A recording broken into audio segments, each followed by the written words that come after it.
जिस इंसान को ईश्वर 70 साल तक सहता रहा, क्या संत उसे एक रात भी सहन नहीं कर सके?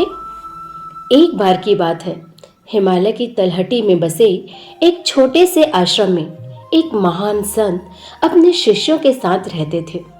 दूर दूर तक लोग उनके ज्ञान, करुणा और शांत स्वभाव की चर्चा करते थे।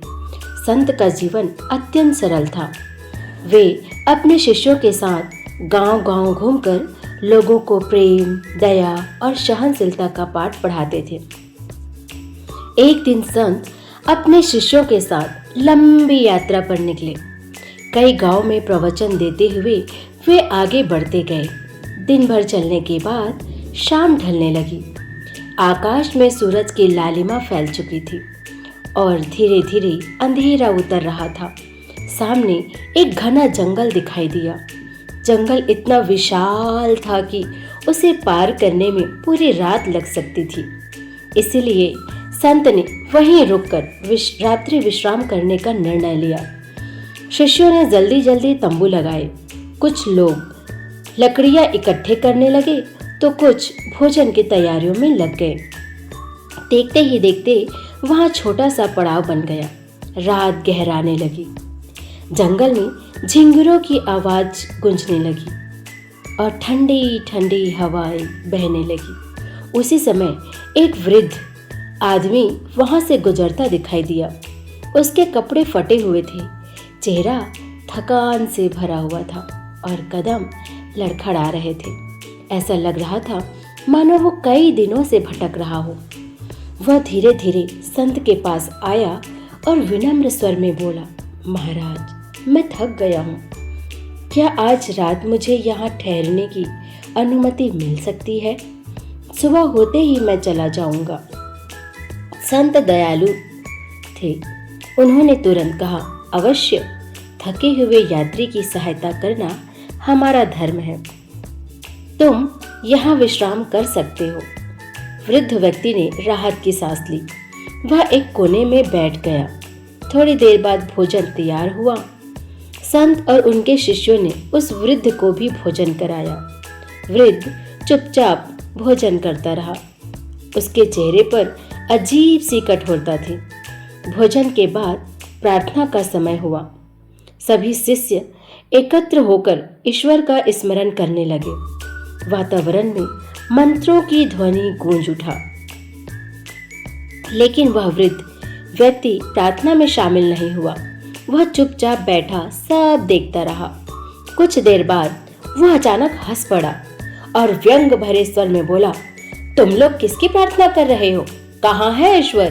किसने देखा है उसे? यह सब केवल भ्रम है, पाखंड है। उसकी बातें सुनकर सारे शिष्य चौंक गए। किसी ने ऐसी बातें संत के सामने कहने का साहस कभी नहीं किया था। संत भी कुछ क्षणों के लिए स्तब्ध रह गए थे।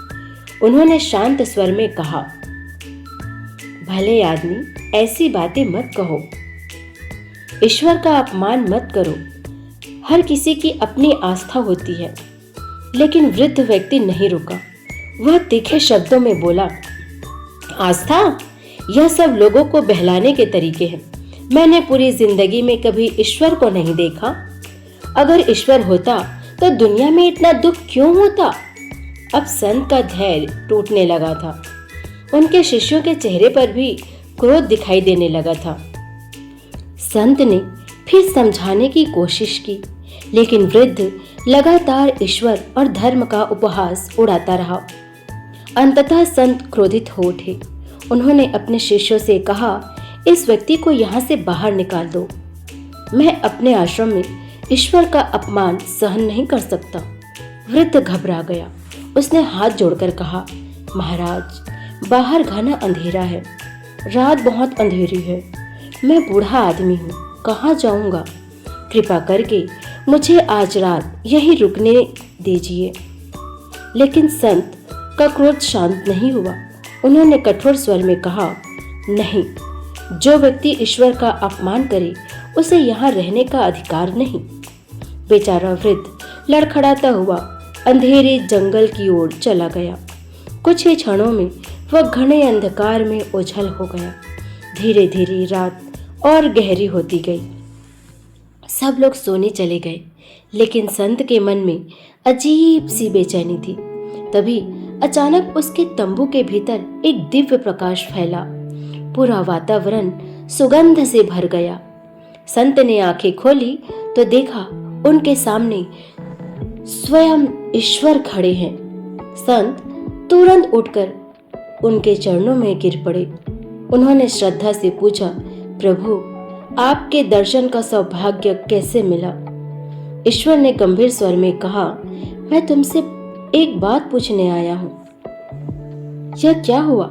तुमने उस वृद्ध व्यक्ति को रात के अंधेरे में बाहर क्यों निकाल दिया? संत ने उत्तर दिया, प्रभु, वो बहुत बड़ा नास्तिक था। वह आपका अपमान कर रहा था, इसलिए मुझसे सहन नहीं हुआ। ईश्वर ने शांत स्वर में पूछा, क्या उसने मेरा अपमान किया, इसलिए तुमने उसे निकाल दिया? संत ने कहा, हाँ प्रभु, आपकी निंदा कर रहा था। ऐसा व्यक्ति आश्रम में रहने योग्य नहीं था।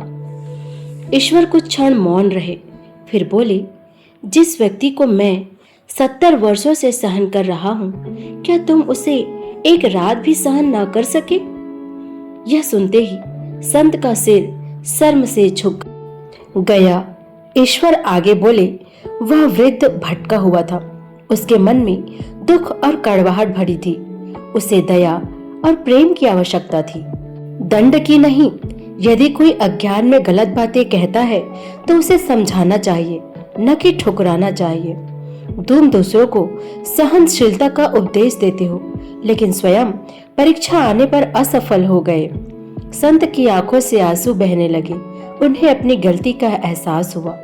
वे कांपती आवाज में बोले, प्रभु, मुझसे बहुत बड़ी भूल हो गई, कृपया मुझे क्षमा करें। ईश्वर ने कहा, सच्चा संत वही है जो अच्छे और बुरे दोनों प्रकार के लोगों के साथ करुणा का व्यवहार करे।